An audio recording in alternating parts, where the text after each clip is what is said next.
अरब सागर में ग्लोबल व्यापार को खतरा मंडरा रहा है और भारतीय जहाजों के साथ साथ अमेरिकी और ब्रिटेन जहाज भी मोर्चा संभाले हुए हैं।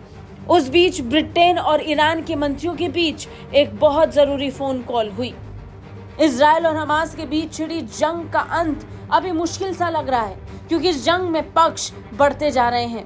इस जंग में अमेरिका, ब्रिटेन, ईरान, हूती विद्रोही भी शामिल हैं।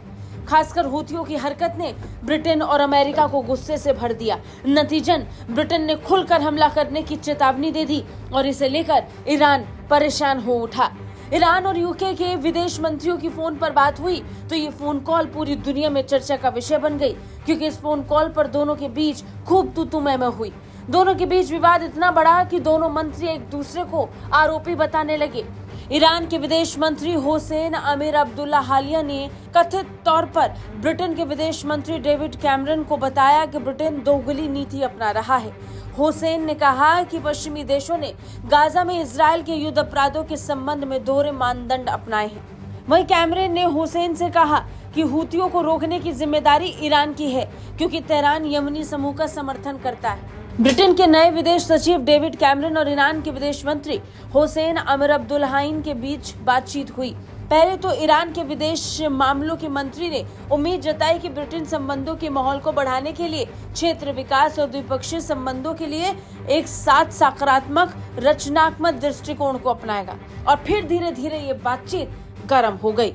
फिलिस्तीन संकट के बारे में ईरान विदेश मंत्री ने कहा कि 7 अक्टूबर इसके लिए जिम्मेदार नहीं है, बल्कि 75 सालों के इजरायली कब्जे, फिलिस्तीन के मौलिक अधिकारों का लगातार उल्लंघन, फिलिस्तीन में युद्ध अपराध और नरसंहार इसके लिए जिम्मेदार है। इसके लिए उन्होंने ब्रिटेन को भी जिम्मेदार बताया। साथ ही ईरानी विदेश मंत्री ने तो गाजा और यूक्रेन के प्रति दोहरे मानदंड अपनाने के लिए पश्चिमी देशों की खूब आलोचना की। उन्होंने कहा कि इजरायली शासन को महिलाओं और बच्चों का नरसंहार करने की अनुमति नहीं दी जा सकती है, न ही गाजा में नरसंहार करने और क्षेत्र को भड़काने की अनुमति दी जा सकती है।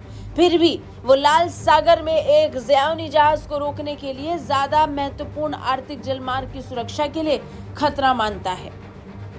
ईरान के विदेश मंत्री ने जोर देकर कहा कि इजरायली शासन को महिलाओं और बच्चों का नरसंहार करने की अनुमति नहीं दी जा सकती, न ही गाजा में नरसंहार करने और क्षेत्र को भड़काने की अनुमति दी जा सकती है। फिर भी वो लाल सागर में एक ज़ियानी जहाज को रोकने को इस महत्वपूर्ण आर्थिक जलमार्ग की सुरक्षा के लिए खतरा मानता है। ईरान के खिलाफ खतरों के संबंध में अमीर अब्दुल्लाहिन ने चेतावनी दी कि इस्लामिक रिपब्लिक ऑफ ईरान किसी भी इजरायली शासन के दुस्साहस और आक्रामकता के कृत्यों के लिए मजबूती के साथ प्रतिक्रिया देगा। वहीं ब्रिटेन ने भी साफ कह दिया कि वो किसी भी कीमत पर हूती विद्रोहियों के आतंक को बर्दाश्त नहीं करेगा। जरूरत पड़ी तो वो सीधे हमला करेगा। ब्यूरो रिपोर्ट, भारत तक।